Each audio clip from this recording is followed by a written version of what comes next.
In the year 1608, the entire volume of the Chesapeake Bay, all 19 trillion gallons of it, was filtered clean every 7 days.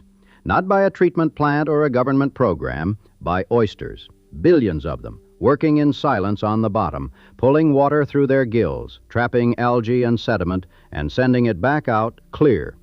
The result was visibility down to 18 feet, water so transparent that the early English colonists could watch fish moving along the bottom as though looking through glass. Today, with roughly 1% of that oyster population still alive, the same job takes about a year, and you can't see your hand at arm's length. That single fact, 1 week to 1 year, contains almost everything you need to know about what happened to the largest estuary in North America. But the full story is stranger and sadder than any statistic can hold, because the Chesapeake didn't decline the way most places decline, through a single disaster or a sudden abandonment. The Chesapeake was dismantled from the inside. Its residents ate its immune system, and by the time anyone understood what the immune system had been doing, it was nearly gone. The word Chesapeake is Algonquin. The most widely accepted translation is Great Shellfish Bay. Think about that for a moment.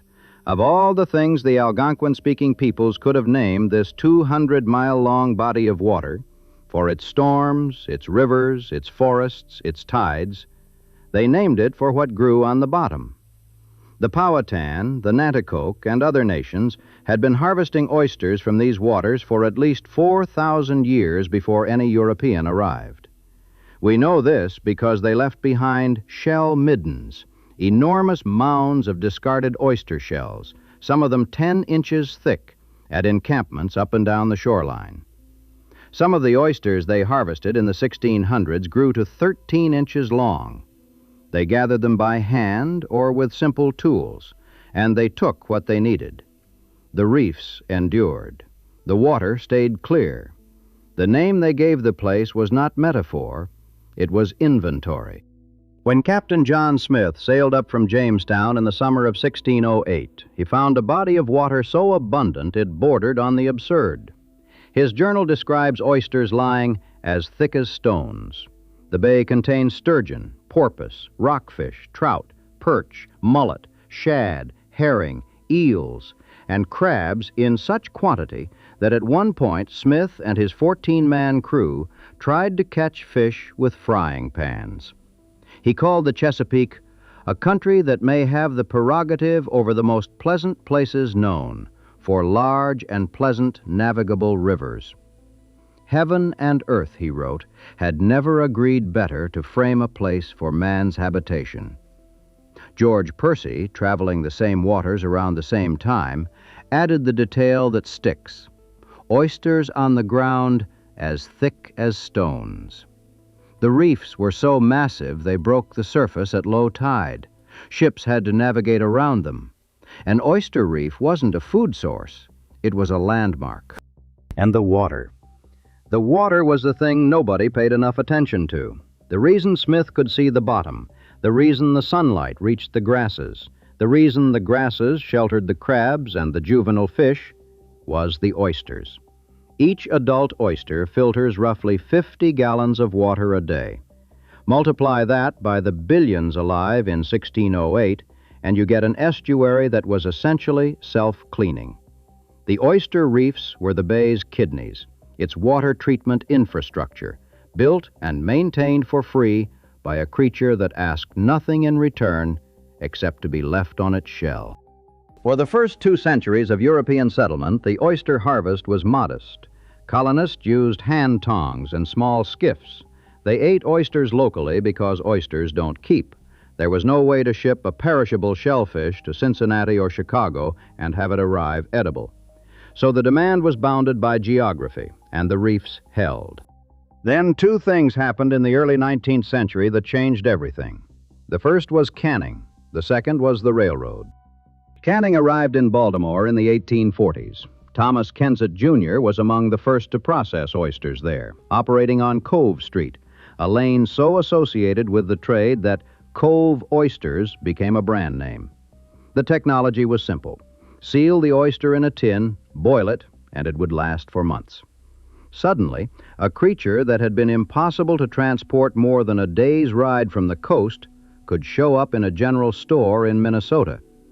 The railroads completed the circuit. By 1870, oysters packed in ice or sealed in cans were rolling west on freight cars to Cleveland, Detroit, St. Louis, and beyond. The national appetite for Chesapeake oysters was, for practical purposes, infinite. Baltimore became the oyster capital of the Western Hemisphere. By 1870, there were more than 100 packing houses crowded along the waterfront, concentrated along the harbor, and stretching south toward Locust Point. H.L. Mencken later wrote that Baltimore lay very near the immense protein factory of Chesapeake Bay, and out of the bay it ate divinely. The Platt and Company oyster packers built their cannery on Locust Point in 1865, a facility so large it stretched from Key Highway to the water, with a railway running along its east wall and wooden sheds where oysters were prepared before canning. On the lower eastern shore, the town of Crisfield grew up entirely around the oyster trade, its streets literally paved with oyster shells, its packing houses employing mostly African-American women as shuckers. In an 1891 photograph of a Crisfield operation, the women stand atop a pile of empty shells taller than they are, the detritus of a single day's work. By 1880, Baltimore's canning industry was processing over $10 million worth of goods annually and employing close to 30,000 workers. Three major advances in canning technology, the cap-making machine, the floater, and the steam retort, were all invented by Baltimore men working in the oyster trade. The journalist Edward King, visiting Norfolk around the same time, described bare-legged Negro boys sculling in the skiffs which they had half filled with oysters while passing through streets entirely devoted to the establishments where the bivalve, torn from its shell, was packed in cans and stored to await his journey to the far west. Seafood dealers in Baltimore were running newspaper advertisements in Cincinnati, Indianapolis, Kansas City, Omaha, and Sioux City. Oysters from the Chesapeake were on menus in towns that had never seen the ocean. The city didn't just consume the bay, it industrialized it. And the bay delivered. The 1880s were the summit. In the 1884 to 85 season alone, estimates of the harvest range from 15 to 20 million bushels, more than 600 million pounds of oysters pulled from one body of water in a single year. Maryland and Virginia together were producing roughly half of the world's oysters. Seafood dealers in Norfolk and Baltimore were shipping to customers across the continent. When the North American Oyster House and Restaurant opened in Chicago in 1901, it promised to eclipse in beauty, spaciousness, and completeness of appointments any restaurant in the country. The raw material for that promise came from the Chesapeake. What made these numbers possible was the dredge. Hand tongs could only reach shallow reefs. The dredge, a heavy iron frame dragged along the bottom by a moving boat, could scrape oysters from the deep channel beds that tongers had never touched. The technology unlocked a new frontier of harvest. It also destroyed the reef structure that the oysters depended on to reproduce. Tongers, who worked the shallows with a kind of patient, if hardly gentle, inefficiency, understood what the dredgers were doing to the bottom. The dredgers didn't care. The money was too good. The money also drew violence. An 1881 study estimated that nearly 5,800 oystering vessels were based out of Virginia alone. Dredgers from New England, New York, and Philadelphia poached the bay's waters alongside local crews. Maryland had banned out-of-state harvesters as early as 1830, but enforcement was nearly impossible across 2,300 square miles of open water, with local sheriffs who lacked boats, manpower, and often the inclination to confront heavily armed watermen. What followed was almost a century of armed conflict known as the Oyster Wars, a phrase that sounds quaint until you count the dead. The fighting began in earnest after the Civil War and didn't fully end until 1959. Virginia oystermen crossed into Maryland waters at night with blackened sails to avoid detection. Maryland watermen poached in neighboring counties' rivers. Both sides carried rifles. Skirmishes often played out like small naval engagements. Ambushes at dawn, running chases through fog, volleys of rifle fire exchanged between boats that knew the same channels. In 1868, Maryland established the State Oyster Police Force, commonly called the Oyster Navy, tasked with enforcing harvest laws from steam-powered patrol boats. Virginia had previously used 3 steam tugboats to collect oyster revenues, but the cash-strapped state, drowning in war debt, had sold them off in 1874. A year later, the legislature authorized a proper enforcement vessel, a steamer named, with perfect bluntness, the Chesapeake, outfitted with arms and cannon and helmed by Captain Seth Foster of Matthews County. The confrontations were not theatrical. By 1889, a single incident on Hog Island Flats reportedly left a dozen watermen dead in a winter of shootouts that produced over 100 arrests. In 1900, Maryland police shot and killed a teenage boy from Smith Island as he fled across the state line. Sometimes the police themselves retreated when faced with armed watermen who outnumbered them and, in many cases, were their own relatives. Junie Crockett, who headed the Virginia Marine Police in the 1980s, recalled, "When I first took this job, I had to deal with my own family. I've wrote tickets for my first cousin, for my 4 brothers." The writer Christopher White, in his History of the Watermen, put it plainly, "On the Chesapeake, sometimes water is thicker than blood." The last casualty of the Oyster Wars fell on a night in 1959. A Virginian named Berkeley Muse was dredging illegally in Maryland's portion of the Potomac when he was spotted by a police boat. He ran for the safety of Virginia's Monroe Bay. Maryland officers gave chase and opened fire. Muse was hit in the chest. He bled to death at dawn in his own boat, beached on the shore of Colonial Beach. The shooting forced the 2 states into a legislative settlement that finally eased the worst of the border tension. But by then, the resource they'd been fighting over had already begun to disappear. The scientific warnings had come early. As far back as 1878, studies concluded that Chesapeake oysters were in danger of being overharvested. Legislators tried to impose size limits and seasonal restrictions. The watermen largely ignored them. The reefs were still producing, not at 1880's levels, but enough. Between 1880 and 1930, the harvest fell by roughly 60%, a catastrophic decline by any rational measure. But the per-unit price of oysters was rising, and the men who'd spent their lives on the water didn't have a lot of other options, and the states didn't have the enforcement capacity to stop them. And so the dredges kept dragging. The reef structure that had taken 7,000 years to accumulate was being scraped off the bottom faster than it could rebuild. Through all this, the Chesapeake had developed something found nowhere else in America, a working fleet of sailing vessels called skipjacks. Maryland law, in an attempt to slow the devastation, had banned motor-powered dredging. Only boats under sail could drag for oysters. The regulation was meant to limit the harvest by limiting the technology. A sail-powered boat could only cover so much ground. The skipjack, a shallow draft, V-bottomed sloop ranging from 25 to 50 feet, rigged with a mainsail and jib on a long bowsprit, was designed specifically for this constraint. Small boatyards in towns like Deal Island, Crisfield, Cambridge, and Tillman Island turned them out by the score, and many watermen built their own. By the early 1900s, over 1,000 skipjacks worked the bay. They were graceful, practical boats, stable enough to haul heavy loads, shallow enough to work the oyster bars, and powerful in light winds. They became the last commercial sailing fleet in the United States, a fact that sounds romantic until you consider what dredging actually involved. The season ran from November through March.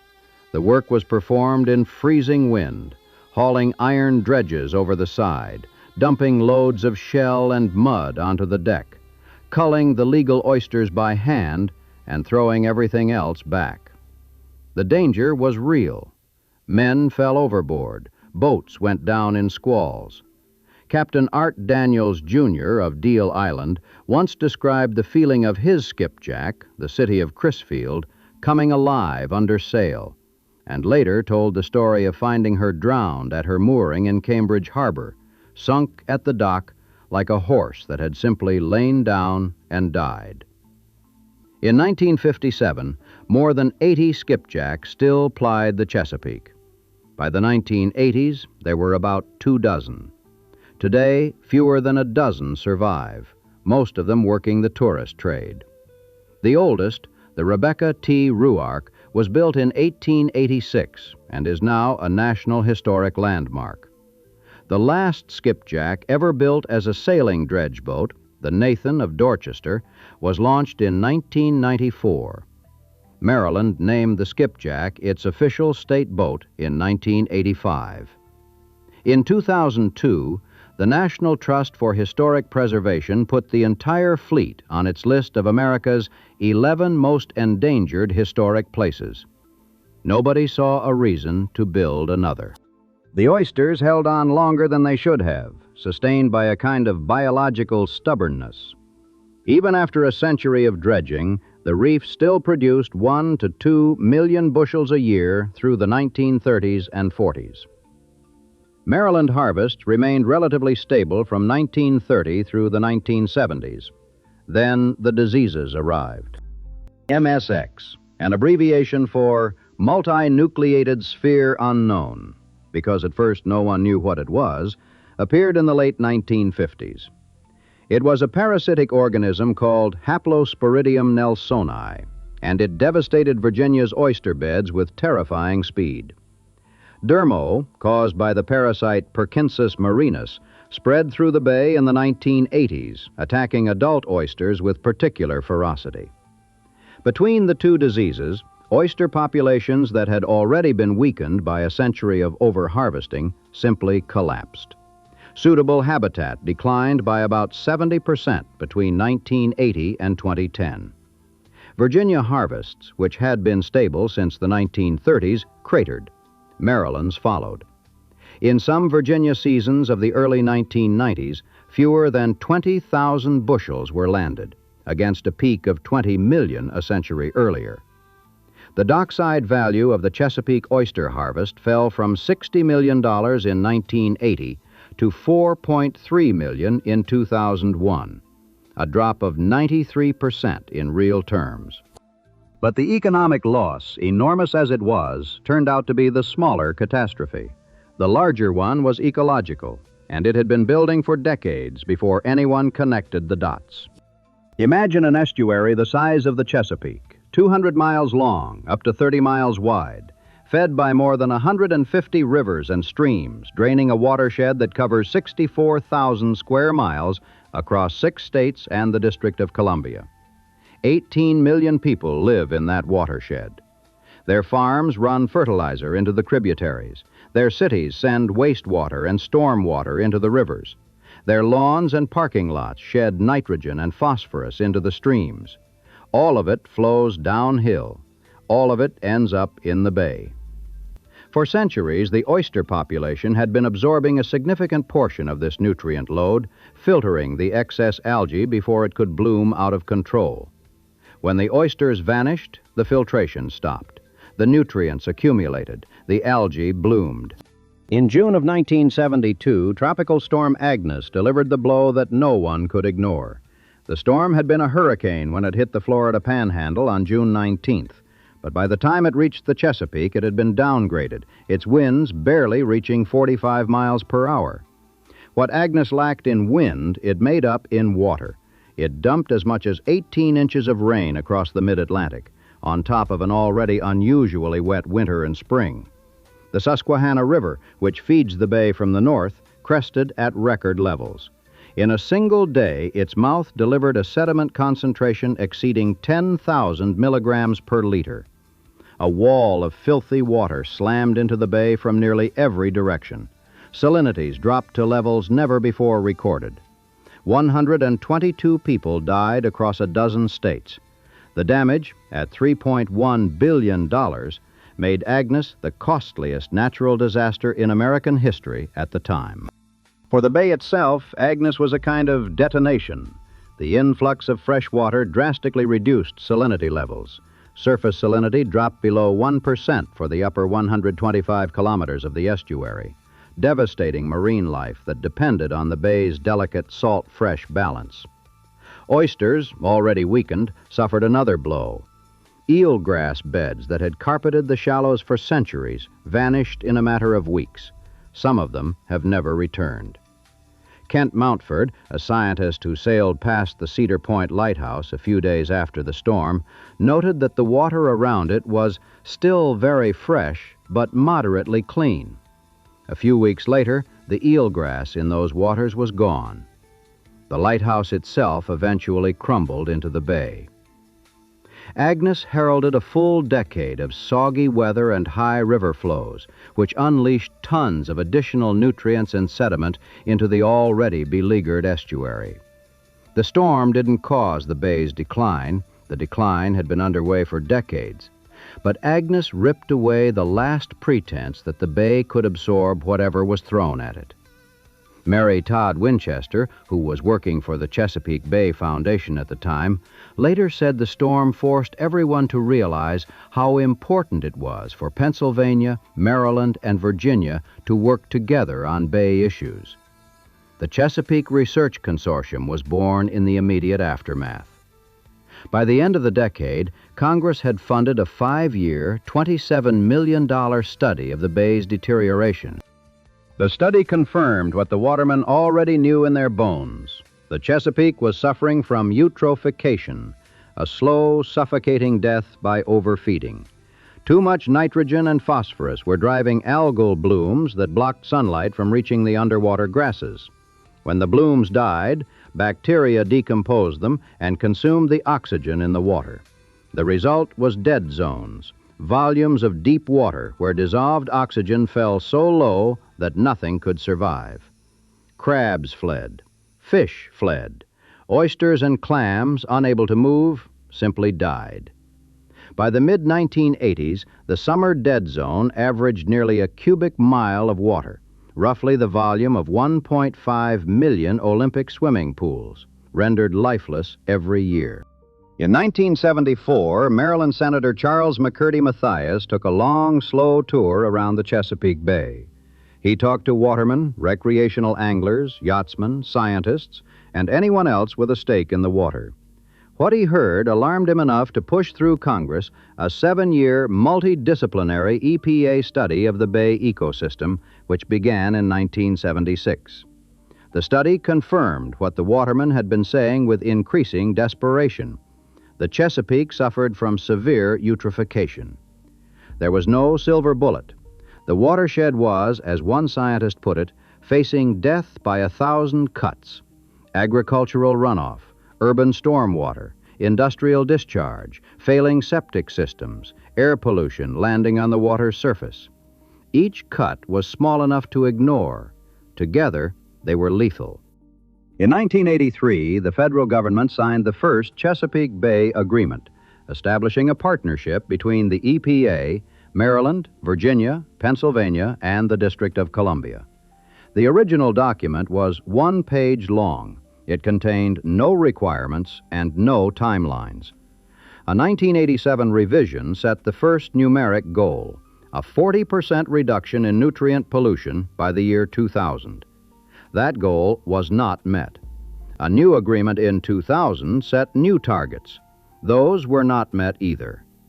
A total maximum daily load, essentially a pollution diet for the entire bay watershed, was established in 2010 by the EPA, with a 2025 deadline for full implementation. That deadline has now passed. Progress has been made, but the states are not in full compliance. Billions of dollars were spent over those 4 decades. Wastewater treatment plants were upgraded. Agricultural best management practices were promoted. Stormwater systems were improved. Cover crops were planted. Riparian buffers were restored. The improvements were real, but incremental, and the bay's problems were systemic. When the Chesapeake Bay Foundation issued a report card in 2022, the bay received a D+. A more recent assessment from the University of Maryland upgraded the grade to a C. Still not exactly a ringing endorsement of 40 years and billions of dollars in organized effort. The underwater grasses tell the story as well as anything. Scientists estimate that before European settlement, the bay supported hundreds of thousands of acres of submerged vegetation, eelgrass, widgeon grass, sago pondweed, that provided nursery habitat for crabs, fish, and waterfowl, and held the bottom sediment in place. When the first aerial survey was conducted in 1984, only 38,000 acres remained. That number has recovered somewhat, reaching over 100,000 acres in 2018, before dropping again after heavy rains in 2019. But the current total, around 83,000 acres, is still less than half of the Bay Partnership's long-term restoration goal of 185,000 acres. The grasses need clear water. Clear water needs oysters. The chain is not complicated. It is merely broken. And then there are the crabs. The blue crab is the Chesapeake's most famous living product, the animal on the license plate and the old bay tin, the creature that defines a Maryland summer. More than a third of the nation's blue crab catch historically comes from this one body of water. But the blue crab population has been in free fall. A comprehensive stock assessment released in 2026 found that the bay's crab population had declined by roughly 50% since 2010. The 2025 Winter Dredge Survey estimated total crab abundance at 238 million, the second lowest since the surveys began in 1990, just 3 years after an all-time low of 226 million in 2022. Adult males, adult females, and juveniles were all down. The causes remain, in the formal language of the scientists, largely unknown. Blue catfish, an invasive species introduced to Virginia rivers in the 1970s, consume millions of juvenile crabs, but the assessment ruled them out as the primary culprit. Climate, predation, habitat loss, and something else nobody has identified yet are all playing roles. The Chesapeake's most valuable commercial fishery is declining for reasons that the most studied body of water on Earth cannot fully explain. Meanwhile, the communities that were built on the water are disappearing in ways both figurative and literal. Tangier Island, Virginia, sits in the middle of the bay, 12 miles from the nearest mainland, reachable only by boat or by a small airstrip that barely qualifies as an airport. John Smith mapped it in 1608. It was first inhabited in 1686 and formally settled during the American Revolution. For generations, its fleet of small boats was a chief source of Chesapeake blue crab, and the island called itself the soft-shell crab capital of the world. The residents speak with a distinct accent, a relic of Old English dialect passed down through centuries of isolation, recognizable to linguists and baffling to visitors. At its peak in the 1940s, Tangier had about 1,250 residents. Today, the population hovers around 400. The island has lost 2/3 of its land mass since 1850, its shoreline retreating by 15 feet a year, its cemeteries washing into the water, its marshland dissolving into the bay that once sustained it. James Eskridge, Tangier's mayor, has described the island as a place where you can step back in time. That stepping back grows more literal every year, as houses built for watermen's families flood and go vacant, their white picket fences enclosing nothing. Smith Island, just 11 miles north across the Maryland line, tells the same story compressed into 3 small settlements: Ewell, Rhodes Point, and Tylerton, connected to each other only by water. Its population peaked at around 800 in the early 1900s. Today, roughly 200 people remain. Perhaps 20 active watermen still work from the island. The recently built Cultural Center does a careful job of presenting the island's history, the archival photographs, the tools, the faith. Methodism has been the denomination of choice on both islands for as long as anyone can remember. The Smith Island cake, a 10-layer confection with thin sheets of yellow cake separated by chocolate icing, is the state dessert of Maryland. It is now more famous than the place that invented it. Drive down to Reedville, Virginia on the northern neck, and you'll hear a phrase that gets repeated like a prayer. This was once the wealthiest city per capita in the United States. It's true, or close to it. In 1874, a New Englander named Elijah Reed arrived from Maine, where the menhaden, a small, oily, bony fish that swims in enormous schools, had already been fished out. This is a pattern worth noticing. The men who depleted New England's fisheries moved south to the Chesapeake when their own waters were empty. Reed recognized what the Chesapeake's menhaden grounds were worth and set up an industrial fishing operation on Cockrell's Creek. Within years, Reedville was the epicenter of the American menhaden industry. The captains who ran the fleets built mansions along what became known as Millionaire's Row, grand Victorian homes with turrets and wraparound porches. One of them built in 1909 for Captain James Fisher, its center beam an actual schooner mast from the 1800s. A fish reduction facility has operated continuously on Cockrell's Creek since 1878, originally cooking menhaden in open kettles and skimming off the oil, later processing it into fertilizer, fish meal, pet food, and omega-3 supplements. The captains were typically white. The crews who hauled the massive purse seine nets were largely African American, and their families settled on the other side of the creek. Today, the operation is owned by a Canadian seafood company operating through a subsidiary called Omega Protein. It is the last menhaden reduction plant on the Atlantic coast, using spotter planes to locate schools from the air, then vacuuming them up with 150-foot vessels. The annual take from the bay alone runs to roughly 250 million fish. Virginia's quota is 75% of the entire Atlantic allocation. The other 14 states share the remaining quarter. The mansions still line the creek. Reedville's population is a few hundred. The service station at the end of the road sells ice and chum to sport fishermen and vacation homeowners. The customers are all newcomers. The transformation has a sharp economic edge. Along the bay's shoreline, the old crab houses and oyster packing sheds have been demolished or converted. In their place, condominiums, townhomes, vacation rentals, and marina slips for boats that will never haul a dredge. A local fisherman named Bradley Veeney put it simply: there's no more crab houses, no more oyster houses. There's just condos and townhomes. The real estate boom along the Chesapeake shoreline represents, in a certain light, the latest form of extraction.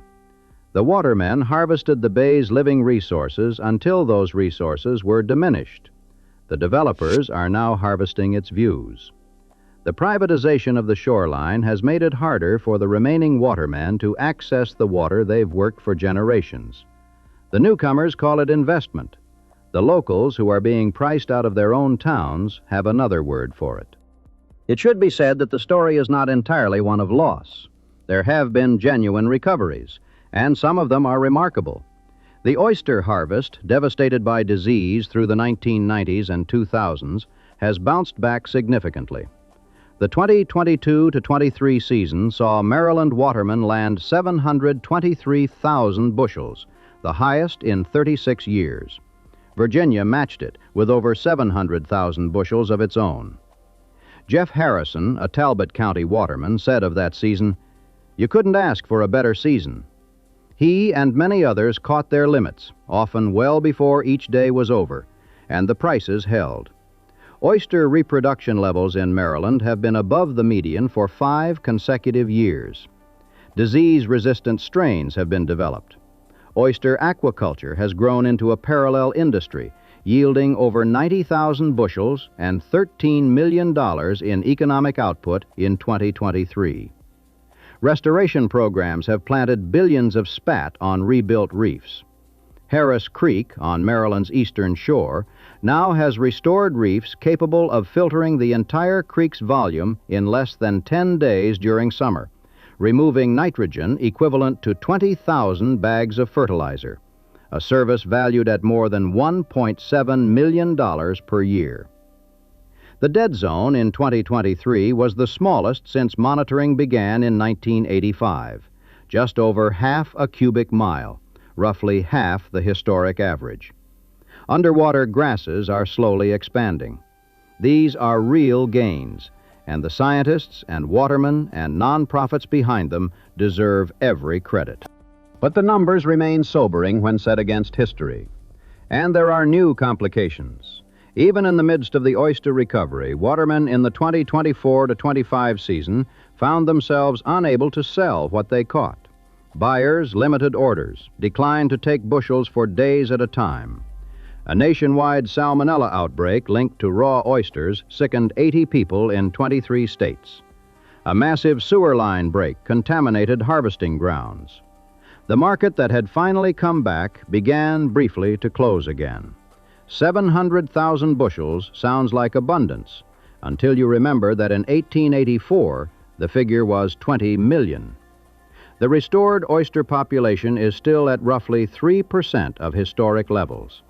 The blue crab population continues to decline for reasons nobody fully understands. The Bay's 2022 report card grade of D+ was upgraded to a C in a more recent assessment.